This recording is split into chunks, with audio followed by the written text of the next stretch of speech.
గడిచిన నెల రోజుల నుంచి మీ అందరికీ తెలిసిందే ఈ రాష్ట్రంలో కానీ ఈ జిల్లాలో కానీ ఏవైతే క్యాస్ట్ సర్టిఫికేట్లు ఇష్యూ చేసే విషయంలో జరుగుతున్న పరిణామాల గురించి ఇప్పటికే మీ అందరికీ కూడా తెలిసిన విషయమే. చంద్రబాబు నాయుడు గారు ప్రభుత్వం ఎప్పుడు అధికారంలోకి వచ్చినా కులాల మధ్యలో కుంపట లేపడం, ఆజ్యం పోయడం, తీరా వారే చల్లార్చడం ఇదో ఆనవాయితీగా జరుగుతూ ఉంది. ఇప్పుడేం కొత్త ఏం కాదు. గతంలో అనేక సందర్భాల్లో చూసాం. ఈరోజు ఈ క్యాస్ట్ సర్టిఫికేట్ జారీ చేసే విషయంలో కూడా వాస్తవానికి మనం ఒకసారి గమనించుకుంటే, అంటే చంద్రబాబు నాయుడు గారు అనేక సందర్భాల్లో ముఖ్యమంత్రిగా పనిచేశారు కాబట్టి వాస్తవానికి ఏవైతే ఈ కులాలు ఉన్నాయో సెట్టిబెల్జ, ఈడుగ, శ్రీశైన, యాత ఈ కులాలన్నీ కూడా ఆనాడు 97లో అంటే 1997లోనే ఒక జీవో ఇష్యూ చేయడం జరిగింది. అప్పుడు ప్రభుత్వం చంద్రబాబు నాయుడు గారు ముఖ్యమంత్రిగా ఉన్నప్పుడు. ఏంటి ఆ జీవో అంటే, ఈ కులాలన్నీ ఉపకులాలుగా చేరుస్తూ గౌడాని పెట్టి బ్రాకెట్లో ఉపకులాలన్నీ కూడా తీసుకురావడం ఆనాడు ఆ జీవో ఇష్యూ చేయడం జరిగింది. తర్వాత కాలంలో ఈ రాష్ట్రంలో ఉన్నటువంటి కులాలన్నీ వారి అభ్యంతరాలు తెలిపిన తర్వాత ఆ యొక్క జీవోని అప్పుడు హోల్డ్లో పెట్టడం జరిగింది. అప్పటి నుంచి ఇప్పటి వరకు కూడా, అంటే చంద్రబాబు నాయుడు గారు ముఖ్యమంత్రిగా బాధ్యత రాకముందు, అంటే 2024 ఎన్నికల ముందు కూడా ఎవరి క్యాస్ట్ సర్టిఫికేట్ జారీ చేయడం జరిగింది. మీ అందరికీ కూడా తెలిసిన విషయం. 2019 నుంచి 24 వరకు జగన్మోహన్ రెడ్డి గారు ముఖ్యమంత్రిగా చేసినప్పటికి కూడా అన్ని సామాజిక వర్గాలకి సమన్యాయం చేయాలి, అందరినీ గౌరవించాలనే ఉద్దేశంతో కార్పొరేషన్లు ఏర్పాటు చేయడమే కాకుండా ఇండివిజువల్ క్యాస్ట్ సర్టిఫికేట్లు కూడా ఆనాడు అప్పుడు ప్రభుత్వం జగన్మోహన్ రెడ్డి గారు ముఖ్యమంత్రిగా ఉన్నప్పుడు జారీ చేయడం జరిగింది. కానీ ఈ ప్రభుత్వం అధికారంలోకి వచ్చిన తర్వాత మరొకసారి కులాల మధ్య చిచ్చు లేపడాలన్న ఉద్దేశంతో ఈ యొక్క నెల రోజుల క్రితం మళ్ళీ క్యాస్ట్ సర్టిఫికేట్ని ఏ విధంగా జారీ చేయడం జరుగుతుందో మనందరికీ తెలుసు. మళ్ళీ 97 ఏవైతే వారు జీవో ఇష్యూ చేశారో అదే జీవోని తెరపైకి తీసుకొచ్చి మళ్ళీ ఈ అన్ని కులాలని కూడా ఉపకులంగా చేరుస్తూ, గౌడ ఇంటూ బ్రాకెట్లో ఉపకులాలుగా చేరుస్తూ ఆ యొక్క సాఫ్ట్వేర్లో అప్డేట్ చేయడం జరిగింది. వాస్తవానికి మొదట్లో మేము ఎవరు కూడా రాలేదు. ఎందుకు మేము ఆందోళన చేయలేదంటే, ఈ జిల్లాలో ఉన్నటువంటి మంత్రి గారు అది టెక్నికల్ ఇష్యూ అని చెప్పారు.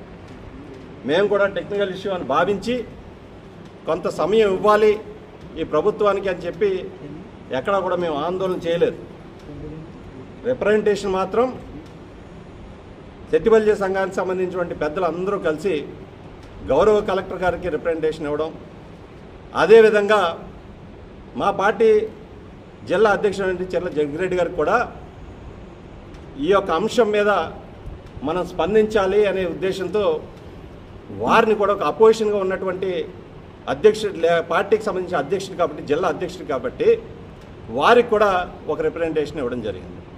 అందులో భాగంగా ఈ మంత్రి గారు ఒక్కొక్క రోజు ఒక్కొక్క స్టేట్మెంట్, అంటే ఆయనే పెద్ద అవగాహన ఉన్న వ్యక్తిలా మాట్లాడుతున్నాడు కాబట్టి సరే వారికి అవగాహన ఉందే అనుకుందాం.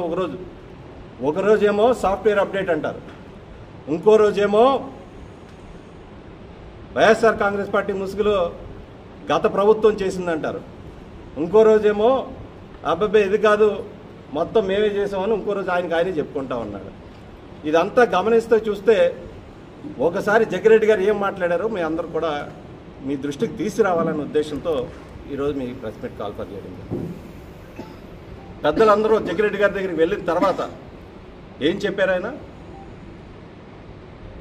సెట్టిబెల్జ సామాజిక వర్గం అంతా కూడా కొంత కన్ఫ్యూజన్లో ఉంది, దీన్ని నివృత్తి చేయాల్సిన బాధ్యత ఈ ప్రభుత్వాన్ని, ఈ జిల్లాలో ఉన్నటువంటి మంత్రి గారిది అని ఒక స్టేట్మెంట్ మన అధ్యక్షుడైనటువంటి జగ్గిరెడ్డి గారు ఇవ్వడం జరిగింది. దానికి మంత్రి గారు ఏం మాట్లాడారు? ఈయనకి అవగాహన లేదు, అవగాహన రాహిత్యంగా మాట్లాడుతున్నారు, ఈయనకి ఎటు సామాజిక వర్గం గురించి ఏమీ తెలియదు, అసలు ఈయన ఎవరు మాట్లాడడానికంటే ఒక నాయకుడిగా సామాజిక వర్గాలైనా ప్రజల కష్టాల్లో ఇబ్బందుల్లో పడుతున్నప్పుడు స్పందించాల్సిన బాధ్యత ఖచ్చితంగా వైఎస్ఆర్ కాంగ్రెస్ పార్టీ అపోజిషన్లో ఉంది కాబట్టి ఖచ్చితంగా మేము స్పందిస్తాం, అందులో ఎటువంటి సందేహం లేదు. కానీ ఈయన మాట్లాడే మాట ధోరణి కూడా ఒక ఇంత అభ్యంతరకరమే. మాటకు ముందు జగన్మోహన్ రెడ్డి గారిని ఏం మాట్లాడానే, జగన్మోహన్ రెడ్డి గారిని ఉన్మాది, మాట తర్వాత జగన్మోహన్ రెడ్డి గారిని ఉన్మాది, మాటకు ముందు జగ్గిరెడ్డి గారు, మాట తర్వాత జగ్గిరెడ్డి గారు. వాస్తవ పరిస్థితులు ఒకసారి మీరు గమనించాలి. ఈ మంత్రికి నేను అవగాహన ఉందో లేదో అని ఒకసారి మేము అడుగుతున్నాం. మెమోని జీవో అని పిలవడం ఎప్పుడు చూడలేదు. జీవోని కింద పిలుస్తాం, మెమోని పిలుస్తాం. గౌరవ కలెక్టర్ గారిని పట్టుకుని తహసీల్దార్ని ఏ రోజు పిలవలేదు, తహసీల్దార్ని పట్టుకుని గౌరవ కలెక్టర్ గారిని ఏ రోజు పిలవలేదు, ఒక కానిస్టేబుల్ని పట్టుకుని ఎస్ఐ అని పిలవలేదు, ఒక ఎస్ఐని పట్టుకుని కానిస్టేబుల్ అని పిలవలేదు. ఎవరికి అవగాహన రాహిత్యం, ఆయనకా మాకా అంటే పొంతం లేని సమాధానాలు. అదే నిజమని భావిస్తూ ఉన్నారు ప్రజలు. దయచేసి ప్రజలందరినీ కూడా నేను కోరేది ఏంటంటే, ఈ ప్రభుత్వం ఏం చేస్తుందో ఒకసారి మీకు గమనించండి. క్యాస్ట్ సర్టిఫికేట్లు మొన్నటి వరకు 2025 ఎన్నికల ముందు వరకు, 4 ఎన్నికల ముందు వరకు ఎలా జారీ అయినాయి, ఇప్పుడు ఎలా జారీ అవుతున్నాయి, దీనికి సమాధానం పూర్తిగా క్లారిటీ ఇవ్వాల్సింది పోయి ఏదో మా మీద ఆపాదిస్తున్నారు. వాస్తవం కరెక్టే. 2023లో ఒక మెమో జారీ చేయడం జరిగింది. ఏం జరిగింది 2023లో మెమో ఏంటంటే, దీని మీద ఒకసారి పరిశీలించమని ఆ రోజు మెమో జారీ చేయడం జరిగింది. అప్పుడు వైఎస్ఆర్ కాంగ్రెస్ పార్టీ ప్రభుత్వంలో. అంటే ఈ జీవోని ఎవరు తీసుకొచ్చారు, ఎవరి మీద బురద జల్లే ప్రయత్నం చేస్తున్నారు, మీరు గుడ్డ కాల్చి మా మొహాల మీద పడేసి మీరు తుడుచుకోండి అంటే ఇక్కడ ఎవరో కూడా సిద్ధంగా లేము. ఏది వాస్తవాలో అదే ముందరకు తీసుకొస్తాం. మీరు ఒకసారి గమనించాలి. జగన్మోహన్ రెడ్డి గారు ఉన్మాది అని చెప్పిన మీరు, మీ అమ్మగారు వైఎస్ఆర్ కాంగ్రెస్ పార్టీలో కౌన్సిలర్గా ఉన్నారు అంటే అందుకు ఆయన ఉన్మాది. ఈరోజు జగన్మోహన్ రెడ్డి గారిని మిమ్మల్ని 15 సంవత్సరాలు భరించారు వైఎస్ఆర్ కాంగ్రెస్ పార్టీలో, అందుకు ఆయన ఈరోజు ఉన్మాది అయ్యారు. మీ కుటుంబాన్ని 15 సంవత్సరాలు వైఎస్ఆర్ కాంగ్రెస్ పార్టీ అమలాపురం నియోజకవర్గంలో మోసింది, అందుకని ఆయన ఉన్మాది అయ్యారు. జగ్గిరెడ్డి గారు ఎల్లకాలం మిమ్మల్ని కాపాడుకుంటూ వైఎస్ఆర్ కాంగ్రెస్ పార్టీలో వచ్చారు, అందుకని రాహిత్యంగా ఉన్నారు. ఇవన్నీ కూడా రాబోయే రోజుల్లో ఖచ్చితంగా మీకు ప్రతిదీ సమాధానం చెప్తాం.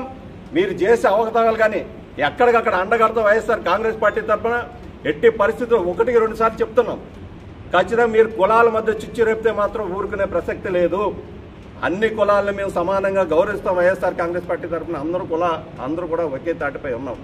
ఏదన్నా తెరపైకి తీసుకురావాలంటే ఖచ్చితంగా అందరూ కూర్చుని చర్చించుకునే గౌరవ పెద్దల దగ్గరికి కూడా తీసుకుని వెళ్తాం.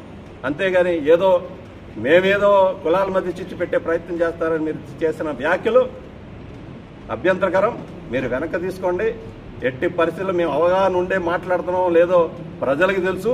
మీరు ఏ స్థాయిలో వ్యక్తులో ఇక్కడ జిల్లాలో ఉన్నటువంటి మా అందరికి కూడా తెలుసు. అందుకనేమో చంద్రబాబు నాయుడు గారు ఒకసారి మీ స్థానికంలో ఉన్న సహచర మంత్రులను అడగండి.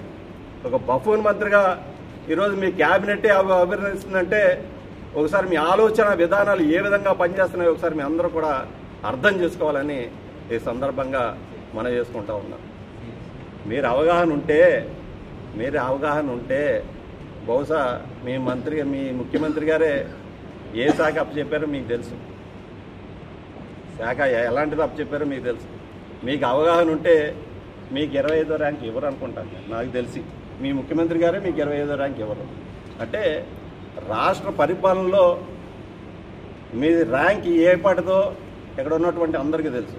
మరి అవగాహన మీకుందా మాకుందా?